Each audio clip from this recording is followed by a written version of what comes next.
19 de dezembro de 1979. Menos de uma semana antes do Natal. Nesta noite, Michelle participou de um banquete para o coro, do qual ela fazia parte no Sheraton Inn, no sudoeste da cidade. Ela usava um vestido preto, saltos e um chamativo casaco de pele de coelho. À medida que o evento chegava ao fim, Michelle perguntou à sua amiga e companheira do coro, Jane Hansen, se ela queria ir com ela para o recém-inaugurado Shopping Westdale nas proximidades. Ela queria comprar um casaco de presente de Natal para sua mãe. Jane lhe disse que não podia ir, pois tinha lições de casa para fazer. Então, aproximadamente às 18h30, Michelle dirigiu o Buick Electra 1972 de sua família para o Shopping Westdale. Foi sozinha, levando $180 para fazer a compra. Ao chegar ao local, deixou o carro no estacionamento e entrou no shopping por volta das 19 horas. Lá dentro, encontrou alguns amigos da escola que também estavam fazendo compras. Conversou com eles por um tempo e depois foi à loja comprar seu casaco. Charles Andy Seidel, ex-namorado de Michelle, a encontrou naquela noite no shopping. Ele lhe disse que estava lá para comprar um presente de Natal para ela. Michelle perguntou se poderia ligar mais tarde. Ele disse que sim e que ela parecia feliz. Ela foi vista saindo do shopping quando este estava fechando às 10 da noite.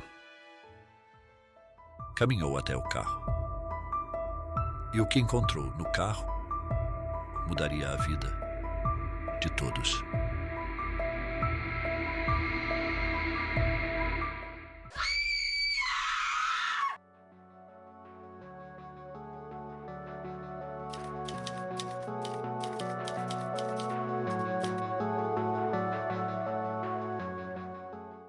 Olá, eu sou o detetive Fred e hoje estou aqui com meu farejador Nacho no estacionamento do shopping onde Michelle foi vista por última vez. Quem estava no carro com ela? Será que ela chegou com segurança em casa? Enfim, o que aconteceu com ela? Esta e outras perguntas é o que vamos investigar hoje.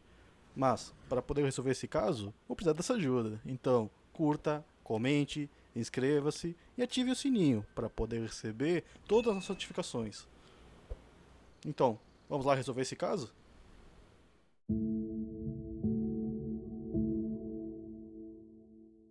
O caso de hoje se desenvolve na cidade de Cedar Rapids. Cedar Rapids, uma cidade em rápido crescimento, com mais de 137 mil habitantes, situada às margens do rio Cedar, em Iowa. Nela se encontram centros artísticos que misturam o antigo e o novo, ao lado de parques e monumentos históricos únicos que preservam o passado do centro-oeste americano. E também a cidade de atores conhecidos como Elijah Wood e Ashton Kutcher. Foi aqui que nasceu Michelle Martinko em 1961, a mais nova de duas filhas de Albert e Janet. Ela era vista como uma criança milagrosa, um presente para seus pais após muitos anos tentando ter um bebê, marcados por 5 perdas de gravidez. Sua mãe tinha 44 anos quando a teve. Apesar da diferença de 12 anos de idade, ela e sua irmã mais velha, Janelle, sempre foram muito próximas. Eu gostaria de dizer que ela era uma espécie de nosso bebê milagroso, porque minha mãe tinha 44 anos quando teve minha irmã, e há 12 anos de diferença entre nossas idades. Então ela tentou durante todos esses anos ter crianças sem sucesso. Ela até tentou adotar e quando minha irmã apareceu, ela era apenas o mundo e tudo para nós. E ela era uma garotinha linda e saudável. E quando criança, ela era a garotinha mais feliz que você gostaria de conhecer.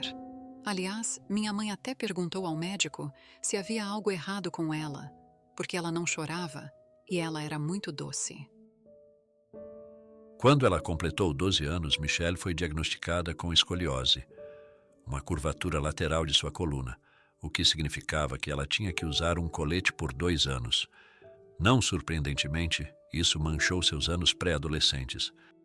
Michelle frequentou a Kennedy High School, sendo uma estudante acima da média e muito bem vista por seus professores. Ela era descrita como uma garota que chamava a atenção, uma fashionista e alguém cujo cabelo estava sempre impecavelmente estilizado, ganhando o apelido de Farrah Fawcett. Ela não apenas tinha a aparência, ela era talentosa academicamente e em atividades extracurriculares. Ela fazia parte do grupo de ginástica artística da escola, cantava no coral e atuava nas produções teatrais.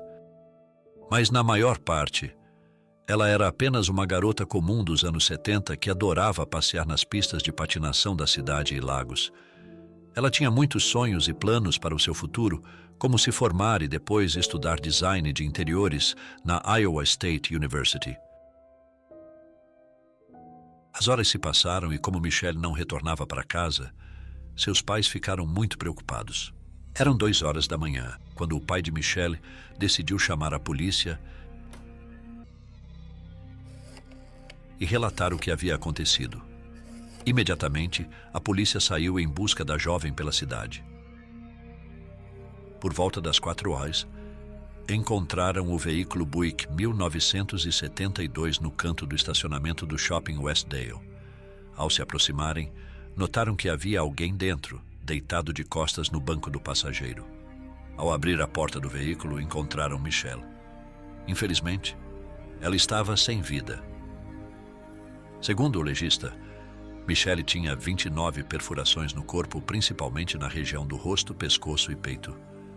Essas perfurações foram causadas por um objeto afiado, que não puderam especificar precisamente. Havia também vários cortes em suas mãos e antebraços, indicando que ela tentou se defender. Ela não foi abusada e nem faltou nada do seu carro. Para a polícia, parecia ser algo pessoal. Neste caso, vingança. A polícia até fez uma varredura no local procurando mais pistas. Porém, não tiveram sucesso. Não havia vestígios fora do veículo, indicando que tudo aconteceu dentro do carro. Além disso, não foram encontradas impressões digitais no veículo que não pertencessem a nenhum membro da família Martinko. Assim, os detetives concluíram que ele usou luvas para não deixar pistas. E para ele ter pensado nisso, deveria ser um plano premeditado. O caso da jovem estudante Michelle Martinko foi noticiado pela mídia local e regional. A polícia buscava respostas, assim como a família. Michelle era muito popular na escola, e sua beleza, carisma e simpatia atraía muitos admiradores, o que causava inveja e ciúmes em muitas colegas do colégio. Logo após o desaparecimento de Michelle, sua família começou a receber ligações anônimas de várias moças. Elas perguntavam por Michelle e depois davam risadas. Isto abriu uma linha de investigação no colégio de Michelle, onde se cogitou que poderia ter sido uma colega a responsável por esta tragédia. Porém, esta investigação não obteve nenhum resultado. Infelizmente, as ligações não acabaram. Oi, queria falar com Michelle. Ela está aí? Onde está Michelle agora? O que causava uma enorme tristeza e dor na família. Jenny Hansen, amiga de Michelle, que se recusou a ir com ela ao shopping por causa de seus deveres de casa, recebeu uma ligação da mãe de Michelle às 4h30 da manhã e não acreditou quando ouviu a notícia. Ela disse que se sentia culpada por não ter ido com sua amiga ao shopping e que, se tivesse aceitado o convite, talvez Michelle ainda estivesse viva. Segundo ela, foi um momento muito assustador. Ninguém sabia quem era o criminoso e ele ainda estava por perto, podendo fazer novas vítimas. Disse que o medo era tão grande que várias mulheres na cidade, depois de cumprir as horas de trabalho, pediam aos guardas de segurança que as acompanhassem até o carro. Ficou claro que esse acontecimento brutal não apenas chocou a cidade, mas também fez com que muitos mudassem sua rotina com medo de serem as próximas vítimas.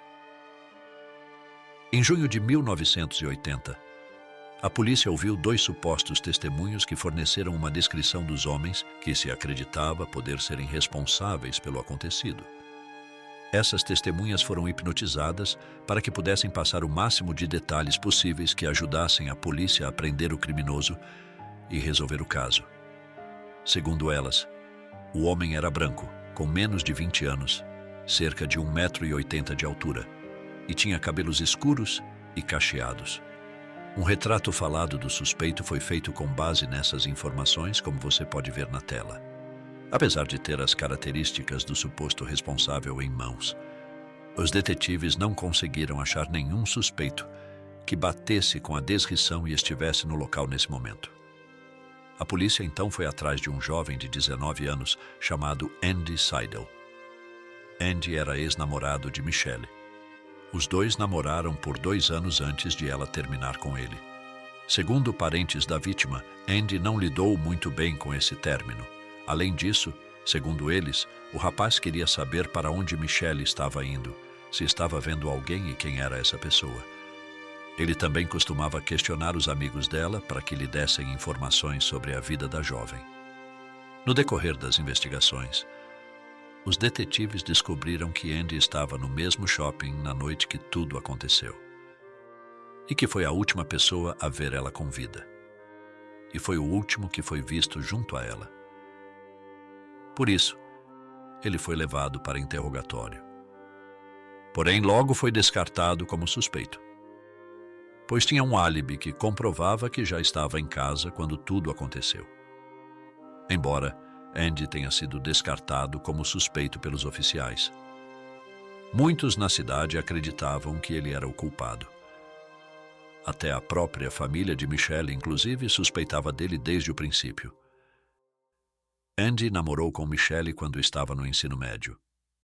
Mas, assim que se formou no ensino médio, ele deixou a cidade e se juntou à Marinha dos Estados Unidos. O tempo passou, e as pistas que a polícia investigou não levaram a lugar algum, sem opções. Os detetives decidiram recorrer à comunidade local e apelar aos moradores da cidade para fornecer qualquer informação que os ajudasse na investigação.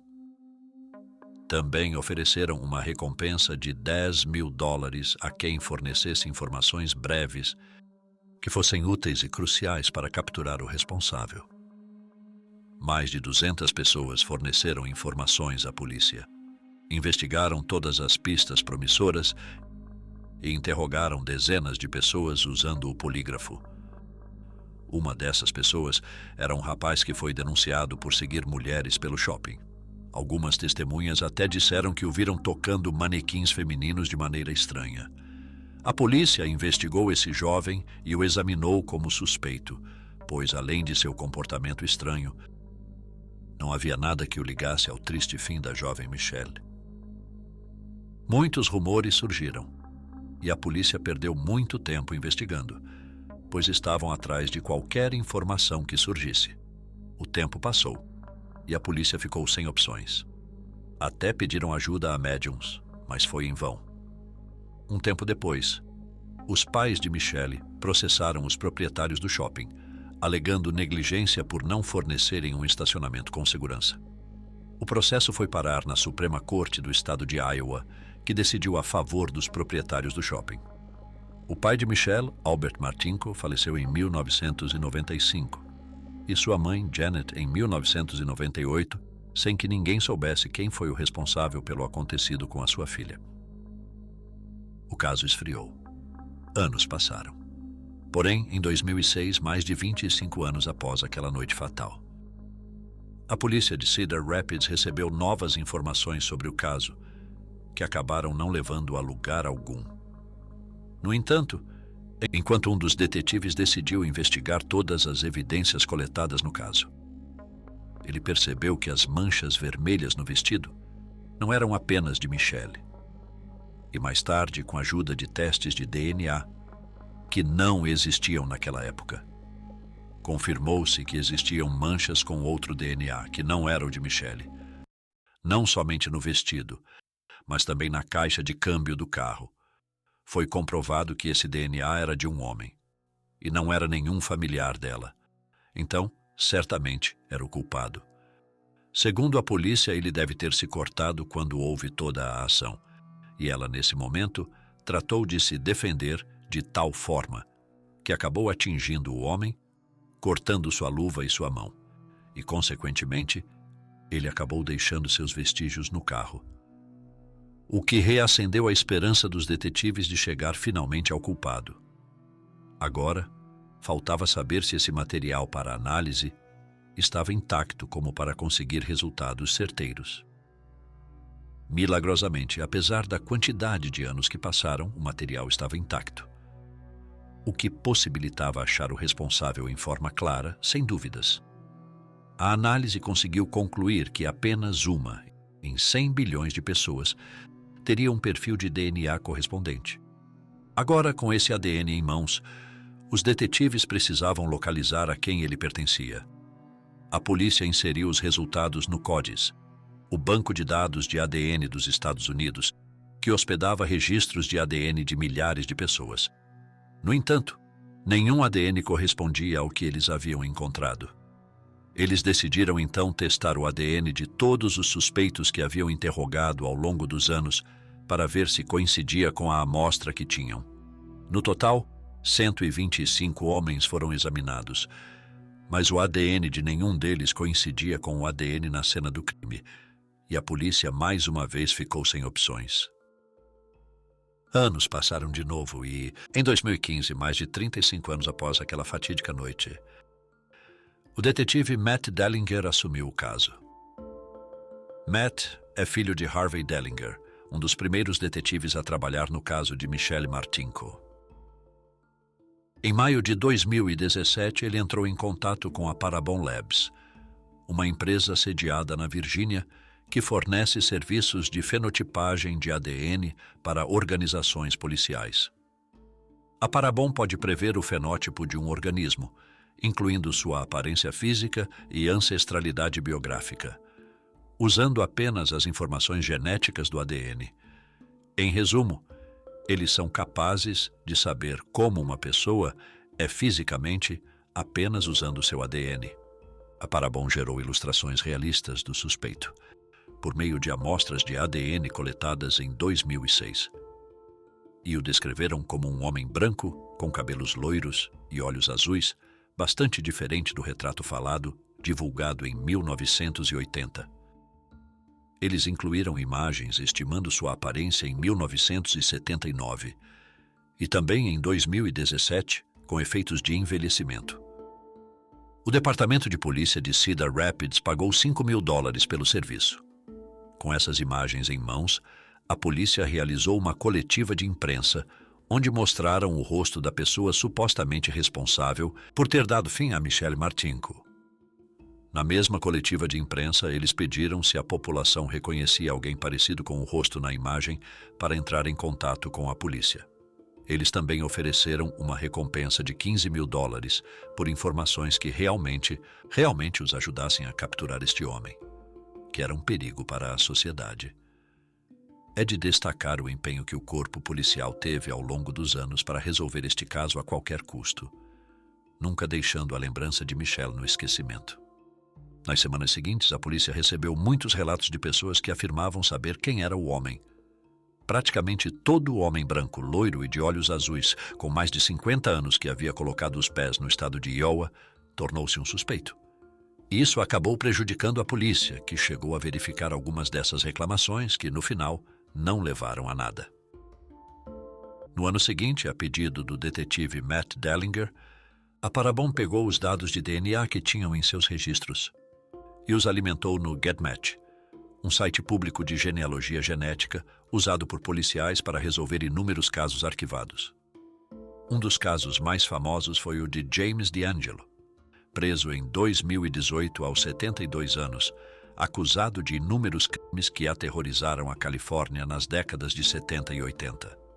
Através dos dados de ADN inseridos no GEDmatch, eles conseguiram uma mulher que era parente do homem procurado, provavelmente uma prima. A empresa criou uma árvore genealógica a partir dos bisavós dessa mulher e informou que a pessoa a quem procuravam era provavelmente descendente de um desses casais. Os policiais passaram os próximos meses usando registros genealógicos, registros de nascimento e registros de lápides para montar uma árvore genealógica para poder resolver o caso. Um detetive entrou em contato com membros de duas ramificações da família, cujo ADN foi testado e eliminou essas ramificações, pois quem procuravam não fazia parte delas. Ele então entrou em contato com um membro de uma terceira ramificação, e testes de DNA determinaram que essa pessoa era prima de quem procuravam, ou seja, tinham os mesmos avós. Isso reduziu o número de suspeitos para 3 irmãos, Kenneth, Jerry e Donald Burns. Um desses 3 homens era finalmente quem estavam procurando há tantos anos. Agora, finalmente estavam perto de ter uma resolução para o caso. Os 3 eram de Manchester, uma cidade também no estado de Iowa, que fica a 1 hora de Cedar Rapids. Os detetives começaram a vigiá-los e começaram a tentar coletar o ADN deles sem que soubessem. O ADN de Kenneth Burns eles conseguiram de um guardanapo, usado depois de almoçar em um restaurante. O ADN de Donald Burns eles pegaram de uma pele do pé que ele tinha jogado no lixo. O ADN de Jerry Burns eles conseguiram de um canudo que ele usou para tomar um refrigerante. Os 3 itens contendo o ADN do suspeito foram enviados para análise. Kenneth Burns e Donald Burns estavam limpos. O DNA deles não coincidia com o DNA encontrado na cena. Porém, Jerry Burns era uma correspondência exata. Ficou claro para os detetives que Jerry Burns era o homem que eles estavam procurando há mais de 35 anos. Mas quem era Jerry Burns? Jerry nasceu em 23 de dezembro de 1953 e tinha 25 anos na época do crime. Ele cresceu em Manchester, Iowa, e se formou em 1972 na West Delaware High School. Em 1975, casou-se com Patricia Burns, com quem teve 3 filhos. Ele era dono de uma empresa de revestimentos e também sócio de um posto de caminhões. Não havia suspeitas. Ele era visto como um empresário respeitável e um homem de família. Mas 2 coisas estranhas aconteceram relacionadas à família de Jerry. A primeira foi que, em 2008, sua esposa Patricia tirou a própria vida. Em 19 de dezembro de 2013, seu primo Brian Burns desapareceu e nunca foi encontrado novamente.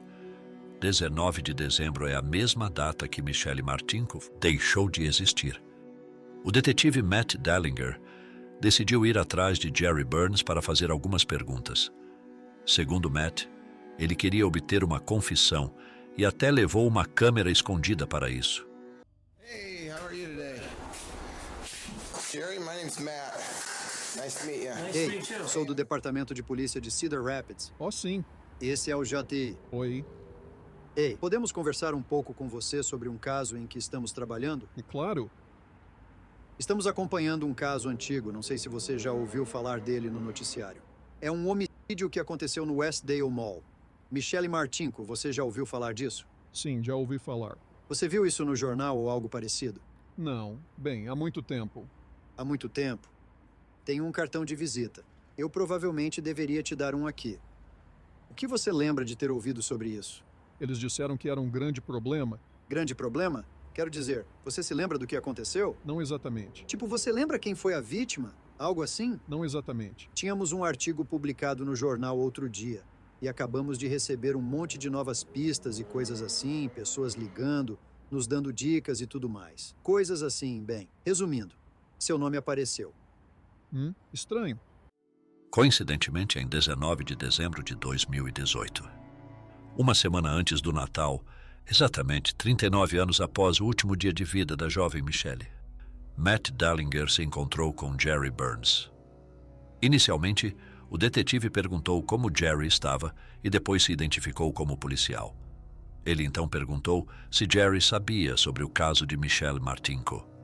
Jerry disse que tinha estado na cidade nessa época, mas não sabia sobre o caso de Michelle Martinko. Porém, Matt mencionou ao detetive o caso de Jody Heisentreat, uma jornalista que desapareceu em junho de 1995 e nunca foi encontrada. Essa menção a Jody fez os detetives mais tarde especularem que Jerry também estava envolvido nesse desaparecimento, pois o caso nunca foi resolvido. O detetive informou para Jerry Burns que o DNA dele foi achado no carro de Michelle, e Jerry ignorou e dizendo que não sabia como isso aconteceu. Matt percebeu que Jerry não confessaria, mas como seu DNA tinha sido encontrado no carro de Michelle, e ele não tinha nenhuma justificativa para tal acontecimento. Ele deu a voz de prisão. Os policiais também vasculharam o computador pessoal de Jerry e encontraram coisas perturbadoras. Ele estava obcecado em ver mulheres loiras sofrendo da pior maneira possível, algo extremamente repugnante. Jerry foi então preso e levado sob custódia em Cedar Rapids. Segundo o detetive Matt Dellinger, ele não mostrou nenhuma reação. Ele se manteve calmo o tempo todo, como se não se importasse. A notícia da prisão de Jerry Burns causou bastante terror na cidade de Cedar Rapids. Finalmente, após um incansável trabalho dos detetives, que nunca desistiram do caso, 39 anos depois, exatamente na mesma data que Michelle perdeu a vida tão atrozmente, a pessoa responsável foi capturada e o caso foi resolvido, somente faltando a resolução da justiça sobre este caso que comoveu a cidade de Cedar Rapids por décadas. Parentes e amigos da vítima comemoraram o fato, já que muitos ainda não acreditavam que fosse real. Em 12 de fevereiro de 2020, começou o julgamento de Jerry Burns. A família e os amigos de Michelle Martinko estavam presentes, incluindo Andy Seidel, o ex-namorado da jovem a quem muitos acreditavam ser o culpado. Durante o julgamento, a acusação enfatizou que era impossível que o DNA encontrado na cena fosse de outra pessoa que não Jerry Burns. As fotos do material do caso foram apresentadas ao júri. A defesa argumentou que a evidência de DNA foi comprometida e que diferentes peças de roupa retiradas do local não deveriam ter sido armazenadas juntas em sacos de evidência. A defesa também trouxe um consultor forense de DNA, que falou sobre a possibilidade da polícia ter armazenado erroneamente as evidências. Ele afirmou que o DNA de Jerry Burns poderia ser transferido secundariamente, argumentando que as células da pele podem ser transferidas para uma peça de roupa quando uma pessoa esbarra em outra. No entanto, foi comprovado que havia restos sanguíneos do réu no vestido e no carro da vítima, o que certamente não aconteceria por causa de um simples choque. Segundo a polícia, Burns não conhecia Michelle, e até onde se sabe, ele a seguiu e tirou a sua vida sem motivo aparente. A filha de Burns, Jennifer, e seu irmão, Donald, disseram em uma entrevista que não podiam acreditar que o homem que conheciam e amavam tanto seria capaz de um ato tão horrível. A irmã mais velha de Michelle, Janelle, e o marido, John Stonebreaker, disseram que estavam emocionados por terem o caso finalmente resolvido. Segundo eles, já haviam perdido as esperanças e não acreditavam que o culpado seria pego algum dia. Outros familiares e amigos da vítima sentiram o mesmo e ficaram muito aliviados pelo caso finalmente ter sido resolvido. Embora Michelle tivesse sido vista com vida pela última vez, há mais de 40 anos, muitos na cidade se lembram do incidente. Uma jovem que ainda estava no ensino médio foi brutalmente morta no estacionamento de um shopping movimentado e ninguém viu nada. Para muitos, isso deixou uma cicatriz na história da cidade que é improvável de ser apagada. Christmas, of course, was just a horror for years and years. But it impacted me because I watched my parents. My mother just didn't go out of the house anymore. Didn't want to talk to people. Terribly depressed. Could barely watch the news or the newspaper. My father wound up having a stroke and had to quit work early. And then she took care of him. Their lives were destroyed. I mean, there's just no doubt about it. And, you know, when people say, oh, you know, you're having family for Christmas or whatever, and you have sisters or brothers? And I said, I used to.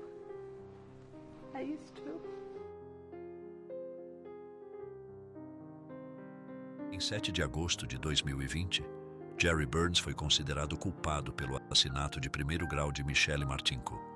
Como ele nunca chegou a confessar o que fez e nunca contou o que aconteceu naquela noite, não podemos saber os detalhes do caso e os reais motivos do mesmo.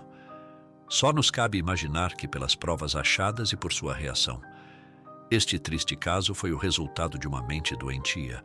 Por esse motivo, ele finalmente achou a justiça e foi condenado à prisão perpétua, sem direito à liberdade condicional. Atualmente, ele cumpre sua sentença na prisão estadual de Anamosa, onde passará o resto de seus dias. Você acredita que essa condena foi justa? Você acha que a justiça foi feita? Deixe sua opinião nos comentários.